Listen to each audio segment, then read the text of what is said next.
Halo semua, perkenalkan nama saya Angela Sofia Oki dengan NIM 2301140077, mahasiswa semester 4 kelas E, Program Studi Pendidikan Guru Sekolah Dasar FKIP Undana. Baik, di sini saya akan menjelaskan materi model pembelajaran inovatif, yaitu model pembelajaran kontekstual dan model pembelajaran problem-based learning. Langsung saja pada poin yang pertama, yaitu model pembelajaran kontekstual atau contextual teaching and learning. Langsung saja pada pengertian dari model pembelajaran kontekstual atau CTL. Di sini adalah pendekatan pembelajaran yang menghubungkan materi yang sedang dipelajari dengan konteks kehidupan nyata siswa atau mengaitkan materi-materinya dengan kehidupan sehari-hari siswa. Nah, model ini mengajak siswa untuk belajar dengan cara yang lebih relevan dan bermakna, karena mereka juga mengetahui materi yang dipelajari karena dikaitkan dengan kehidupan sehari-hari mereka, sehingga mereka ada gambaran terkait materi yang sedang dipelajari. Nah, dalam pembelajaran, siswa tidak hanya belajar menghafal, tetapi juga mampu menerapkannya dalam kehidupan sehari-hari mereka.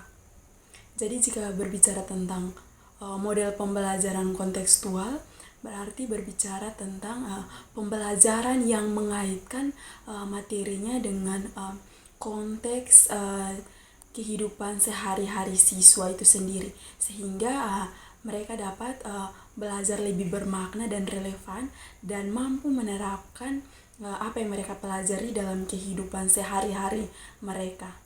Selanjutnya ada komponen utama dalam pembelajaran kontekstual. Di sini menurut Trianto 2007, yang pertama ada komponen konstruktivisme. Nah, ini pembelajaran didasarkan pada anggapan bahwa pengetahuan itu dibangun sedikit demi sedikit oleh siswa itu sendiri. Mereka tidak hanya menerima informasi begitu saja, tetapi menghubungkannya dengan pengalaman atau pengetahuan yang sudah dimiliki, lalu memperluas dengan konteks yang relevan. Yang komponen yang kedua ada menemukan atau inquiry, yaitu pembelajaran bukan hanya soal menghafal, tetapi lebih kepada menemukan pengetahuan atau keterampilan secara aktif. Nah, siswa diberi kesempatan untuk mencari, mengkaji, dan menemukan jawaban atas pertanyaan atau masalah yang mereka hadapi, yang membuat proses belajar lebih bermakna karena siswa terlibat secara aktif. Komponen yang ketiga di sini ada bertanya. Itu pembelajaran dimulai dengan bertanya. Proses bertanya ini adalah cara siswa berpikir dan menganalisis masalah yang ada dalam kehidupan mereka. Dengan bertanya, siswa mampu mengasah pemikiran kritis dan lebih terlibat dalam pembelajaran itu sendiri. Komponen yang keempat, masyarakat belajar. Nah, ini seperti pembelajaran adalah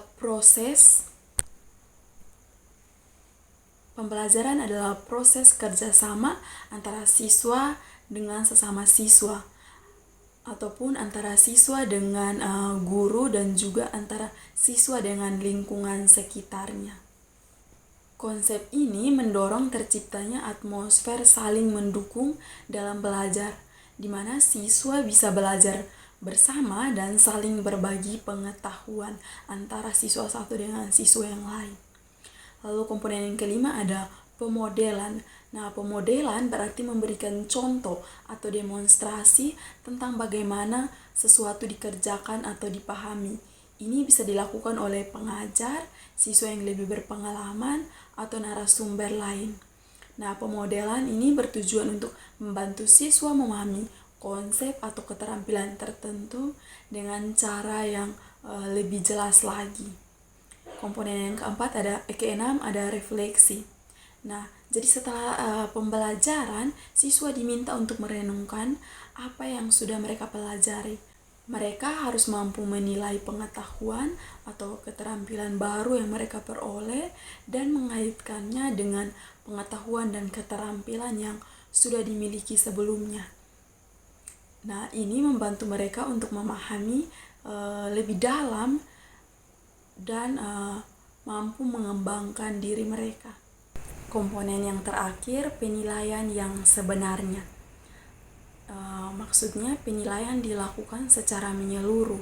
Nah, penilaian ini menilai bagaimana siswa menerapkan pengetahuan yang didapat ataupun menerapkan keterampilan mereka dalam situasi nyata atau kontekstual.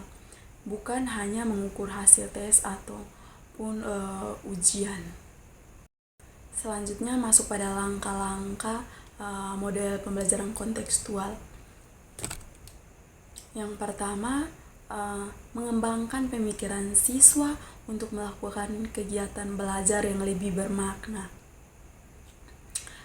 Di sini contoh aplikasinya di kelas itu seperti guru memulai pembelajaran dengan menghubungkan materi. Materi di sini saya mengambil contoh yaitu bilangan bulat. Nah, jadi guru bisa memulai pembelajaran itu dengan menghubungkan materi bilangan bulat ini dengan kehidupan nyata siswa. Misalnya dengan topik uang jajan, guru bisa bertanya, siapa yang suka jajan di sekolah? Pernahkah kalian punya lebih sedikit uang setelah membeli sesuatu? Nah, dengan guru memberikan pertanyaan ini, tujuannya di sini membantu siswa mengaitkan konsep bilangan bulat positif dan bilangan bulat negatif. Nah, dengan pengalaman mereka sehari-hari seperti uang jajan tadi, sehingga mereka lebih tertarik untuk mempelajari konsep tersebut atau materi tersebut. Langkah yang kedua yaitu melaksanakan kegiatan inquiry untuk semua topik yang diterapkan. Jadi seperti guru ini memberikan soal yang memerlukan penyelesaian melalui penyelidikan. Misalnya di sini Siti punya uang jajan 10.000 rupiah, tetapi ia membeli barang seharga 15.000 rupiah. Berapa banyak uang yang kurang dari uang Siti ini untuk membeli barang tersebut? Nah, di sini siswa akan melakukan penyelidikan atau pencarian untuk menyelesaikan masalah yang tadi diberikan oleh guru. Nah, dalam hal ini mereka akan memahami bahwa utang adalah bilangan negatif dan cara menyelesaikan masalah ini menggunakan operasi pengurangan. Nah, dengan melakukan ini, siswa belajar untuk menemukan sendiri bagaimana bilangan bulat bekerja dalam kehidupan mereka melalui pemecahan masalah yang mereka sering lihat atau sering hadapi. Lalu masuk pada langkah yang ketiga yaitu mengembangkan sifat ingin tahu melalui pertanyaan-pertanyaan.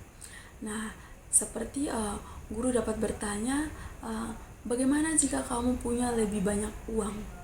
Apa yang terjadi jika uangmu habis?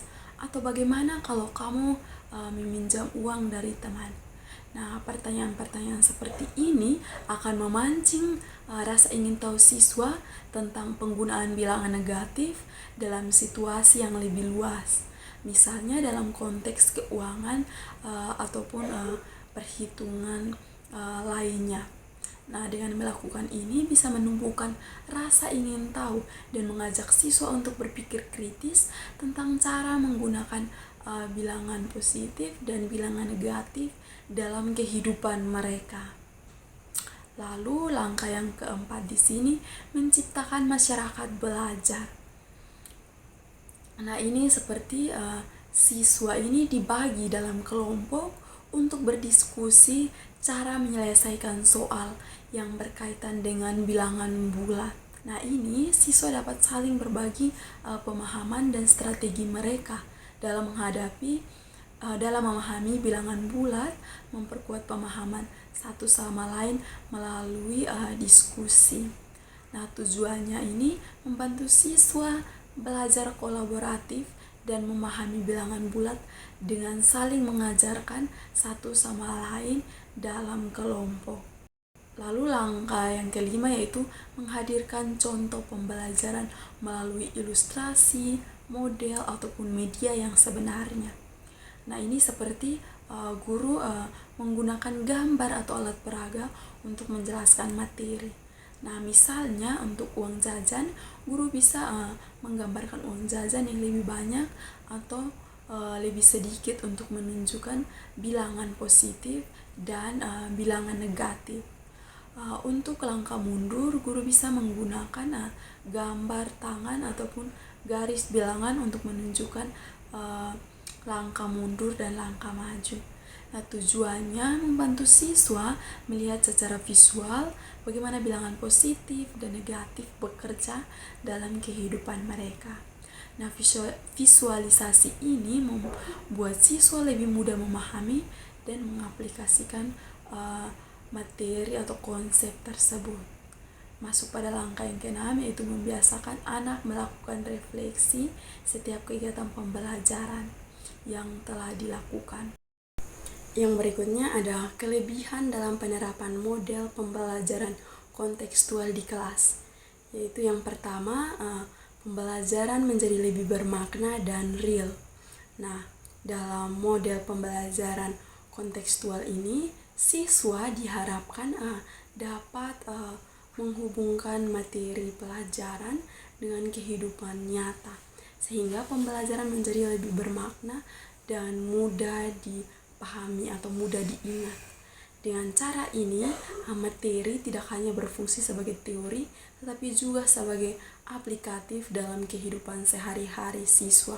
Misalnya, belajar pecahan bisa dipahami dengan contoh nyata seperti makanan ataupun barang-barang sehari-hari yang mudah sekali ditemukan atau digunakan oleh siswa itu. Kelebihan yang kedua di sini yaitu meningkatkan motivasi siswa. Nah, dengan menghubungkan materi pembelajaran dengan pengalaman langsung, siswa cenderung lebih termotivasi untuk belajar. Mereka melihat nilai praktis dari apa yang mereka pelajari, sehingga meningkatkan minat dan keterlibatan mereka dalam proses belajar atau proses pembelajaran. Yang ketiga, pengembangan keterlibatan berpikir kritis.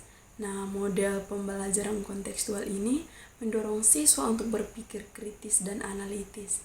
Nah, siswa diajak untuk menyelesaikan masalah nyata yang memerlukan pemikiran logis dan penerapan konsep matematika. Bukan hanya sekedar menghafal rumus-rumus saja. Kelebihan yang keempat itu kolaborasi dan kerjasama. Nah, model ini sering melibatkan kerja kelompok, di mana siswa dapat berkolaborasi dalam menyelesaikan suatu tugas atau proyek.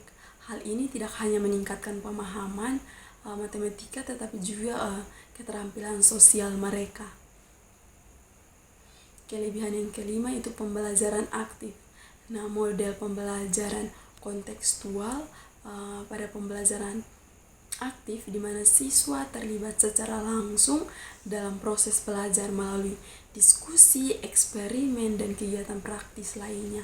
Ini membuat pelajaran lebih dinamis dan menarik. Yang berikutnya ada kekurangan model pembelajaran kontekstual. Nah, yang pertama itu variasi kemampuan siswa.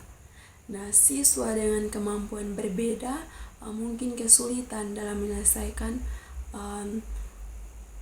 soal yang lebih kompleks. Misalnya saat diminta untuk menghitung hasil operasi penjumlahan dan pengurangan bilangan bulat, siswa dengan pemahaman rendah mungkin belum mampu untuk menyelesaikan soal tersebut.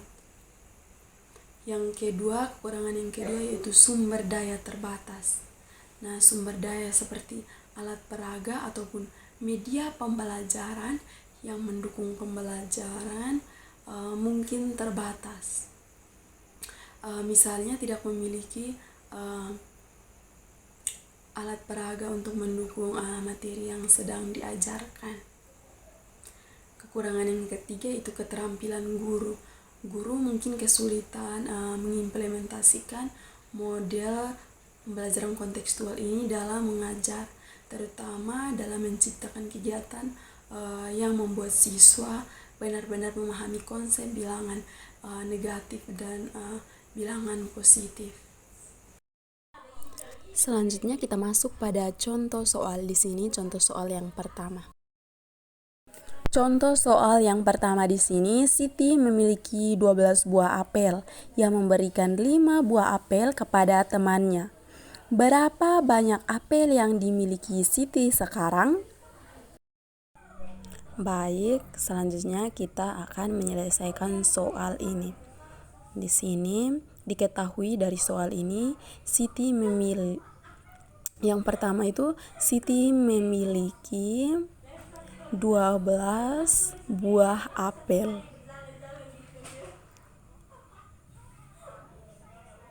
Lalu diketahui juga Siti memberikan 5 buah apel kepada temannya.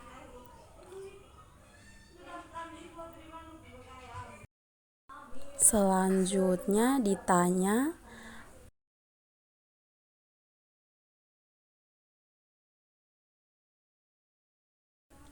berapa banyak apel yang dimiliki Siti sekarang?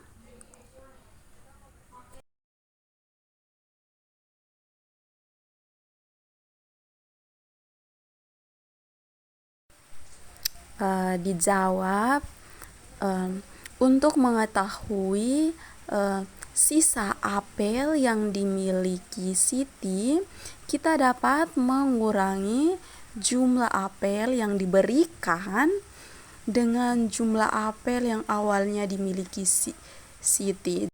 Jadi kita langsung saja menghitung jumlah apel yang tersisa. Di sini kita bisa tulis sisa apel itu sama dengan 12 buah apel dikurangi 5 buah apel. Jadi yang apel awal yang dimiliki Siti ini adalah 12 buah apel dikurangi dengan jumlah apel yang diberikan, karena dia memberikan kepada temannya, berarti kita harus kurangkan. Jadi 12 dikurang 5 hasilnya 7. Jawabannya adalah 7 buah apel.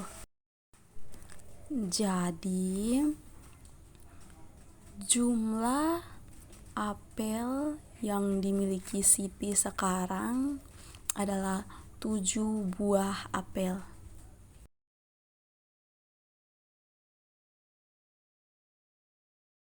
Jadi teman-teman, contoh soalnya di sini, di sebuah taman ada beberapa pohon semangka.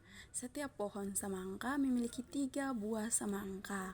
Nah, jika jumlah seluruh semangka yang ada di taman itu adalah 15 buah, berapa banyak pohon semangka yang ada di taman tersebut?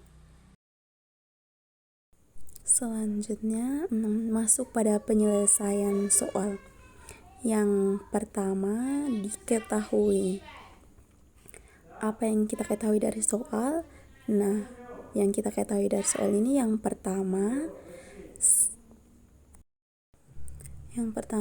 setiap pohon semangka memiliki 3 buah semangka. Jadi diketahui yang pertama, setiap pohon semangka memiliki 3 buah semangka. Lalu yang kedua, jumlah seluruh semangka di taman tersebut adalah 15 buah. Ditanya, berapa banyak pohon semangka yang ada di taman tersebut? Jawab.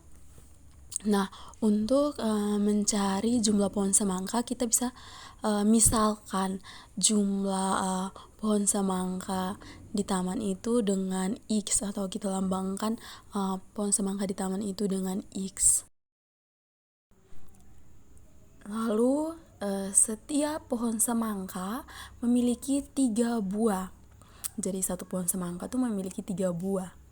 Lalu kita lambangkan dengan 3x karena setiap pohon semangka memiliki 3 buah. Jadi kita lambangkan dengan 3x. Selanjutnya jumlah semangka yang ada di taman adalah 15 buah. Nah, ini bisa kita tulis persamaannya, yaitu 3x sama dengan 15. Nah, setelah kita mendapat persamaannya di sini, yaitu 3x sama dengan 15, kita akan mencari nilai x-nya. Nah, kita mencarinya dengan membagikan kedua sisi dengan 3, atau membagikan kedua persamaan dengan 3. Jadi kita bisa tulis 3x sama dengan 15. Nah, tadi seperti yang direncanakan, yaitu kita bagikan kedua sisi dengan 3. Jadi di sini 3 dibagi 3x hasilnya 1, atau kita langsung saja tulis x. Lalu 15 dibagi dengan 3 hasilnya 5. Jadi x sama dengan 5. Nilai dari x yang dicari adalah 5. Jadi jumlah pohon semangka di taman adalah 5 pohon. Kita masuk pada poin yang kedua, yaitu model pembelajaran berbasis masalah atau problem based learning. Problem based learning atau PBL adalah metode pembelajaran yang mengajak siswa untuk memecahkan masalah nyata sebagai cara untuk belajar. Nah, dalam model ini, siswa diberi masalah yang relevan dengan kehidupan mereka dan diminta untuk mencari solusi secara mandiri ataupun dalam kelompok. Proses ini mendorong siswa untuk berpikir kritis, meneliti dan mempelajari konsep-konsep yang baru berkaitan dengan masalah yang dihadapi. Dengan demikian, pembelajaran menjadi lebih bermakna dan terkoneksi dengan dunia nyata. Jadi jika berbicara tentang PBL, berarti berbicara tentang metode pembelajaran yang menyertakan masalah, sehingga siswa diminta untuk menyelesaikan masalah yang diberikan. Terkait masalah tersebut harus terkait atau relevan dengan kehidupan nyata siswa atau kehidupan sehari-hari siswa. Selanjutnya kita masuk pada komponen PBL. Nah, model PBL ini memiliki 3 komponen utama menurut pendapat Nur Hadi dan kawan-kawan. Nah, komponen yang pertama itu memiliki permasalahan pembelajaran. Nah, dalam PBL ini pembelajaran dimulai dengan masalah yang relevan dan nyata. Masalah ini menjadi fokus utama yang mendorong siswa untuk belajar. Siswa dihadapkan masalah yang perlu dipecahkan yang mengarah pada proses pembelajaran. Komponen yang kedua yaitu membutuhkan penyelidikan untuk memecahkan masalah. Nah, siswa tidak hanya menerima informasi saja dari guru, tetapi mereka perlu menyelidiki atau mencari jawaban dengan cara mereka sendiri melalui riset ataupun diskusi kelompok untuk memahami dan memecahkan masalah yang diberikan oleh guru. Dan komponen yang ketiga di sini yaitu siswa dapat menyusun pengetahuannya sendiri. Jadi siswa berperan aktif dalam membangun pengetahuannya sendiri, mulai dari mengintegrasikan informasi yang mereka temukan dalam proses penyelidikan untuk menyusun pemahaman yang lebih baik mengenai konsep yang dipelajari. Selanjutnya, langkah-langkah model PBL. Di sini yang pertama menyajikan suatu masalah atau pendahuluan. Di sini guru membuka pembelajaran dengan menyajikan masalah konkret yang relevan dengan kehidupan siswa. Guru menyampaikan soal yang akan dipecahkan oleh siswa, seperti soal atau masalah yang Seperti soal atau masalah yang diberikan, Siti ingin membuat taman berbentuk segitiga di halaman rumahnya. Taman tersebut memiliki panjang alas 6 meter dan tinggi 8 meter. Berapa luas taman yang ingin dibuat Siti? Nah, dengan masalah tersebut, guru mengarahkan siswa untuk memperhatikan soal dan berpikir tentang apa yang sudah mereka ketahui mengenai segitiga dan luasnya. Lalu langkah yang kedua yaitu mendiskusikan masalah atau diskusi kelompok. Nah, ini siswa dibagi menjadi kelompok kecil. Nah, setiap kelompok mendiskusikan cara-cara untuk menyelesaikan masalah yang telah diberikan oleh guru. Nah, di sini guru bertindak sebagai fasilitator dengan mengarahkan diskusi dan memberikan bantuan jika diperlukan. Nah, siswa diharapkan untuk menyusun langkah-langkah mereka sendiri. Masuk pada langkah yang ketiga yaitu menyelesaikan masalah di luar bimbingan guru ataupun pekerjaan mandiri. Nah, siswa diberikan kebebasan untuk mencari informasi tambahan ataupun menggunakan alat bantu. Misalnya kalkulator ataupun buku referensi untuk menyelesaikan soal atau masalah yang mereka dapat. Setiap kelompok akan menghitung luas segitiga menggunakan rumus yang telah dipelajari. Guru hanya mengamati dan memantau jalannya kegiatan, memastikan bahwa semuanya sesuai. Lalu langkah yang keempat, berbagi informasi ataupun diskusi kelas. Nah, di sini setiap kelompok menyelesaikan masalah, mereka berbagi hasil temuan mereka dengan kelompok yang lain. Nah, setiap kelompok mempresentasikan proses mereka dalam menyelesaikan masalah dan menunjukkan langkah-langkah yang telah dilakukan untuk menyelesaikan masalah tersebut. Langkah yang kelima yaitu menyajikan solusi atau presentasi dan diskusi. Jadi setiap kelompok mempresentasikan solusi mereka di depan kelas. Mereka menulis langkah-langkah penyelesaian di papan tulis dan menjelaskan apa yang mereka tulis. Seperti bagaimana mereka menghitung luas segitiga, langkah-langkah yang digunakan dalam perhitungan. Lalu jika ada perbedaan dengan kelompok lain, mereka dapat berdiskusi tentang penyelesaian yang berbeda. Langkah yang keenam, merefleksi atau penutupan. Nah, guru mengajak siswa untuk merefleksi pembelajaran yang telah dilakukan. Berapa pertanyaan refleksi yang dapat diajukan seperti apa yang kalian pelajari hari ini? Bagaimana kalian menyelesaikan masalah ini? Apa yang bisa kalian lakukan jika soal ini lebih sulit? Nah, di sini guru juga menyimpulkan hasil pembelajaran dengan menekankan pentingnya rumus luas segitiga dan bagaimana konsep tersebut digunakan dalam kehidupan sehari-hari. Yang berikutnya ada kelebihan model PBL ini. Yang pertama, proses pembelajaran bermakna baik peserta didik, di mana peserta didik belajar memecahkan masalah melalui penerapan pengetahuan yang dimilikinya atau dimiliki peserta didik. Kelebihan yang kedua yaitu peserta didik mengintegrasikan pengetahuan dan keterampilan sederhana secara simultan dan mengaplikasikannya dalam konsep yang relevan.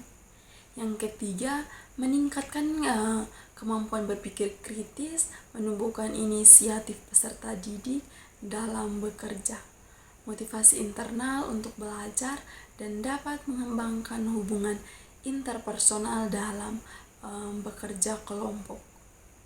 Selanjutnya, kekurangan model PBL. Yang pertama, peserta didik tidak memiliki minat atau tidak mempunyai kepercayaan bahwa masalah yang dipelajari sulit untuk dipecahkan, maka mereka akan terus susah untuk mencoba menyelesaikan masalah tersebut. Yang kedua, itu keberhasilan strategi pembelajaran melalui pemecahan masalah membutuhkan cukup waktu dan persiapan. Yang ketiga, tanpa pemahaman mengapa mereka berusaha untuk memecahkan masalah yang sedang dipelajari. Contoh soalnya, Siti ingin membuat taman berbentuk segitiga.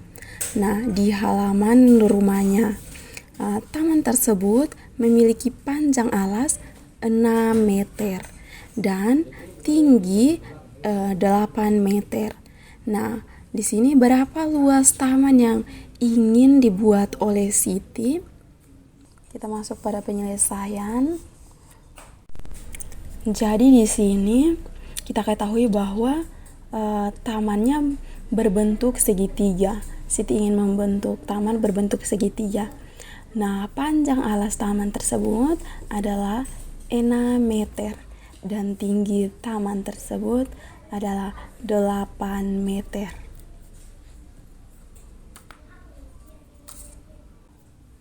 Jadi yang ditanya dari soal ini adalah berapa luas taman yang ingin dibuat oleh Siti. Selanjutnya masuk pada dijawab. Jadi untuk mencari luas taman, kita bisa menggunakan rumus luas segitiga, yaitu 1/2 kali alas kali tinggi. Selanjutnya di sini yaitu kita mengganti nilai alas dan nilai tinggi ke dalam rumus seperti yang sudah diketahui sebelumnya, yaitu nilai alasnya ada 6 dan nilai tingginya ada 8. Jadi bisa kita tulis luas sama dengan 1/2 dikali alasnya tadi nilainya 6 dan tinggi tadi nilainya ada 8.